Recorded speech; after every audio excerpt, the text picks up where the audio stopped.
Bonjour et bienvenue dans l'édito de Camille. L'édito de Camille, c'est chaque jour un point sur les actualités publiées sur le site d'Info Chrétienne. Aujourd'hui, mardi 6 avril, nous allons parler de solidarité. Nous allons nous intéresser à une déclaration de David Curry, président de l'ONG Portes Ouvertes aux États-Unis, avant de nous tourner vers le Pakistan, un pays où les minorités religieuses sont persécutées. Nous évoquerons ensuite le témoignage d'un chrétien algérien. Pour finir avec la détention d'un pasteur au Laos. À l'occasion de Pâques, David Curry, président de l'ONG Portes Ouvertes aux États-Unis, lance un appel à la solidarité. Il exhorte à prendre la parole et à prier pour les chrétiens victimes de persécutions. Il nous rappelle surtout l'importance de l'unité pour les chrétiens, car nous sommes tous frères et sœurs en Jésus.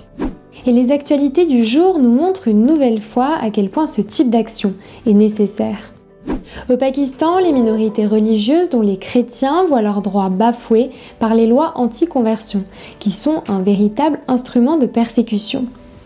La cinéaste pakistanaise oscarisée Sharmeen Obaid Chinoy vient justement de lancer une plateforme en ligne intitulée White in the Flag pour faire connaître l'histoire complexe et l'état actuel des minorités dans son pays. Slimane Bouhafs est un chrétien algérien qui a été emprisonné pendant 2 ans dans son pays pour blasphème et libéré en 2018 après avoir obtenu la grâce présidentielle. Il réside actuellement en Tunisie et témoigne des persécutions dont il est toujours victime. Humilié par cette injustice, il espère pouvoir atteindre un pays d'asile où sa famille pourra le rejoindre. L'organisation de défense des libertés humaines Human Rights Watch demande la libération du pasteur Sitang Tepawong, arrêté par le gouvernement laotien en mars 2020 pour avoir ouvert une église. L'organisation considère cette détention comme une grave atteinte aux droits humains. Que ces actualités soient pour nous un encouragement à faire preuve de plus de solidarité, que ce soit en dénonçant les injustices, en agissant auprès de ceux qui les subissent ou tout simplement par la prière.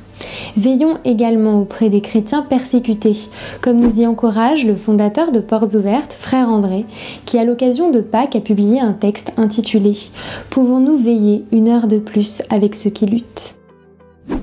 Ce sera tout pour aujourd'hui. Si cette vidéo vous a plu, n'hésitez pas à la liker, à la partager ou à nous le dire en commentaire. Je vous souhaite une très bonne soirée, on se retrouve demain. Soyez bénis.